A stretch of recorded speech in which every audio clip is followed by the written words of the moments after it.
আজকে সকালে স্নান টান করে চলে গেছিলাম মন্দিরে, কারণ আজকে ছিল মা বিপত্তারিণীর পূজা। আর আজকে বাবুকে নিয়ে যাইনি, বাবুকে বাড়িতে রেখে গেছিলাম কারণ খুব বৃষ্টি পড়ছিল। দেখো, তোমরা দেখতেই পাচ্ছ আমি ছাতা মাথায় দিয়ে গেছিলাম। আর দেখো, ঠাকুরমশাই আমার হাতে এই ডুরিটি বেঁধে দিয়েছিল, কারণ এটি আজকে মূল উদ্দেশ্য এটা পড়ার।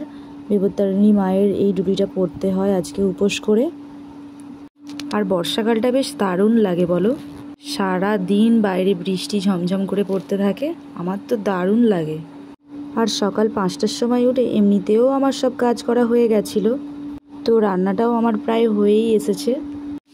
আলুর দম হবে, তাই আলুটাকে একটু ভালো করে ভেজে নিচ্ছিলাম আমি। আর অন্যদিকে আমি ময়দাটাকেও মেখে রেখেছিলাম, কারণ আজকে আমাদের লুচি হবে। আর বাইরে দেখো কেমন মেঘ করে রয়েছে।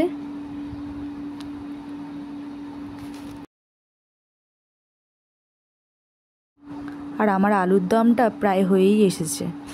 আর এদিকে দেখো, একটা অন্য কড়াইয়ে আমি ছোলার ডাল করব, তার জন্য এই মশলাটা আমি করে নিচ্ছিলাম,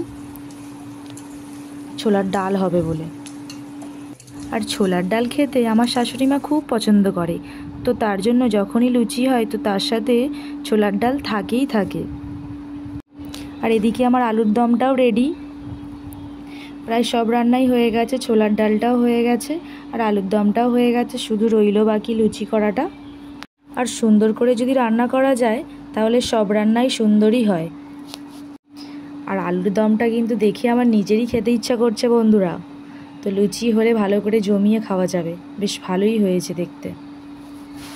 আর জানো, সকালবেলা জামাকাপড়গুলোকে কেচেছিলাম, এখনও পর্যন্ত আমার জামাকাপড়গুলো ছাদে মেলা হয়নি, কারণ বৃষ্টি হচ্ছিল আর তার উপরে আমি একটু কাজও করছিলাম।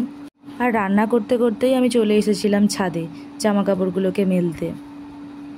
আর মেয়েদের সকাল থেকে রাত পর্যন্ত প্রায় একই কাজ চলতেই থাকে রোজ রোজ। আর মাঝে মাঝে এই একই কাজগুলো করতে করতে খুব একঘেয়েও লাগে।